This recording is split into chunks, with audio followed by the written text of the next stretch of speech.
और मैं आज कहना चाहता हूं टीएमसी के लोगों को भी, ये राहुल जी के साथ में रहकर घुसपैठिया बचाओ यात्रा बिहार में निकली, साफ हो गए। एक भी अवैध घुसपैठियों को इस देश में हम वोट नहीं देंगे। ये हमारे एनडीए का पॉलिसी है मान्यवर।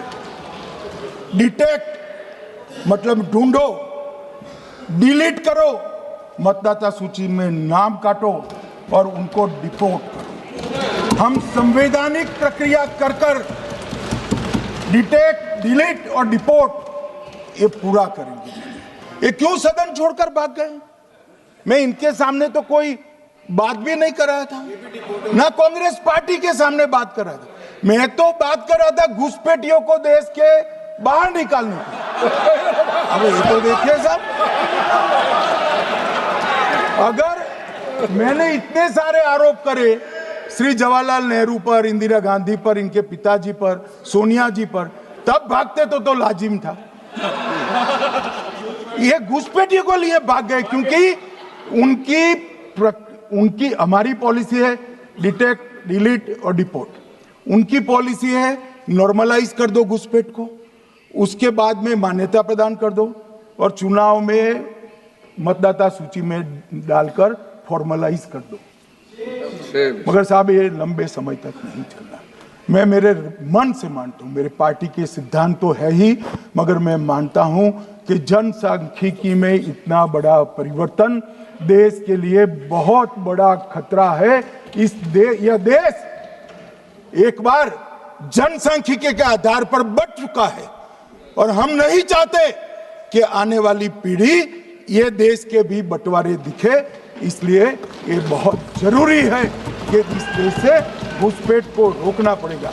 मान्यवर, ये कहते हैं कि घुसपैठ हो रही है, भारत सरकार की जिम्मेदारी नहीं है। मान्यवर, मैं आज बताना चाहता हूं, घुसपैठ हो रही है भारत बांग्लादेश की सीमा से। वहां पर कुल 2216 किलोमीटर बॉर्डर है, इसमें से 1653 किलोमीटर बॉर्डर बन चुकी है और 563 कहां बाकी रही है मान्यवर मालूम है? केवल और केवल एक राज्य बंगाल। आसाम का पूरा हो गया, मेघालय का पूरा हो गया, त्रिपुरा का पूरा हो गया, जम्मू कश्मीर का पूरा हो गया, पंजाब का पूरा हो गया, राजस्थान का पूरा हो गया, गुजरात का पूरा हो गया, खाली बंगाल का बाकी रखा है।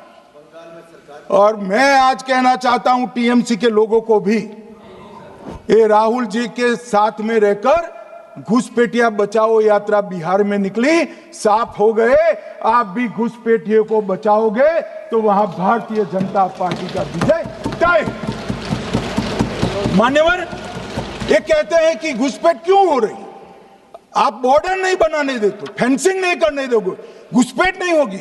फिर भी चलो, मैं पूछना चाहता हूं कि घुसपैठ होकर सबसे पहले घुसपैठिया कहां आता है? कहां आता है? तो गांव में आता है। पटवारी को मालूम नहीं पड़ता, गांव के थाने वाले को मालूम नहीं पड़ता। इसकी मतदाता सूची में नाम डालने के लिए आधार कार्ड कहां बनता है? वहीं बनता है। उसका राशन कार्ड कहां बनता है? बंगाल में बनता है। और मतदाता सूची में कौन सी मतदाता सूची में ऐड होता है? तो बंगाल में होते। आपकी कोई जिम्मेदारी नहीं है। मान्यवर, ये देश के भविष्य और सुरक्षा के साथ खिलवाड़ कर रहे। कभी कभार चुनाव तो जीत जाओगे घुसपैठियों के आधार पर, परंतु इस देश की सुरक्षा को आप ताक पर रखो। मैं आज कहना चाहता हूं मान्यवर, बिहार की जनता ने एक बहुत महान फैसला किया है, घुसपैठिया बचाओ यात्रा के खिलाफ जनादेश दिया। और बंगाल भी ये करने जा रहा है मान्यवर, आने वाले दिनों में करेंगे, उनको मालूम नहीं है।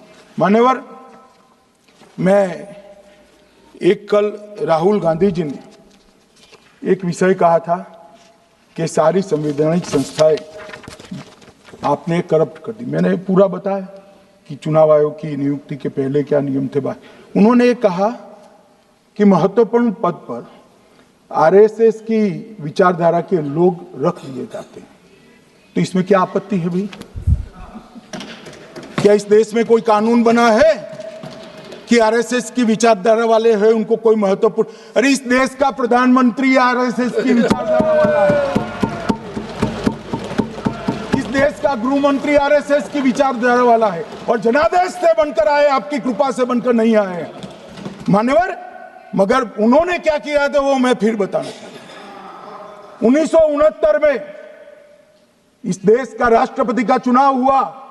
1969 में इंदिरा जी अपनी पार्टी के अंदर ही संघर्ष करती थी। पार्लियामेंट्री बोर्ड ने राष्ट्रपति के चुनाव के प्रतिनिधि के रूप में कांग्रेस पार्टी का अधिकृत उम्मीदवार बनाया श्री संजीव रेड्डी को, और इंदिरा जी ने प्रधानमंत्री रहते हुए अपने पार्टी के मैंडेट को ही डिफाई कर कहा कि राष्ट्रपति का चुनाव में वोटिंग अंतर आत्मा की आवाज से करनी चाहिए, और उन्होंने श्री वीवी गिरी को प्रत्याशी बनाया मान्यवर।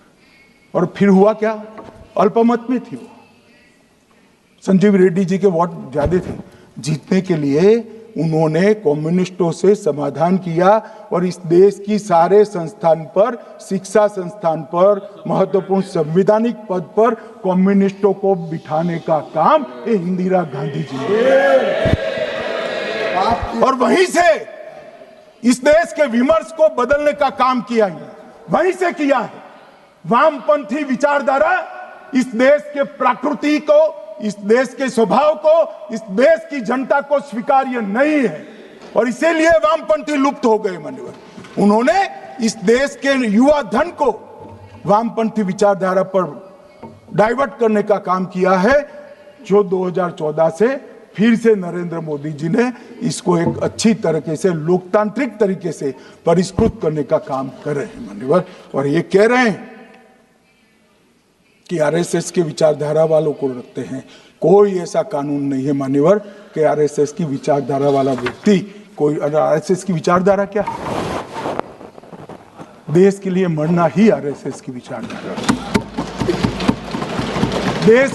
देश को समृद्धि के परम शिखर पर ले जाना ही आरएसएस की विचारधारा है।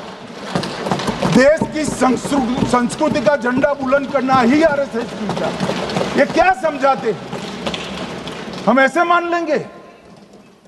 हम नहीं डरते साहब किसी से, हम नहीं डरते। मैं मेरी ही बात करता हूं। मैं तो 10 साल का था और नारे लगाता था, आसाम की गलियां सुनी है, इंदिरा गांधी खूनी है। हम तो वहां से लड़ते लड़ते आए हैं, हम नहीं डरते मान्यवर। और मान्यवर, इन्होंने कहा कि वोट चोरी से जीतते हैं, वोट चोरी से नहीं जीते हैं। आपने सर्जिकल स्ट्राइक का विरोध किया, इसलिए हम जीते। आपने एयर स्ट्राइक का विरोध किया, इसलिए जीते हैं। आपने 370 हटाने का विरोध किया, इसलिए जीते हैं। आपने राम मंदिर बनाने का विरोध किया, इसलिए जीते हैं।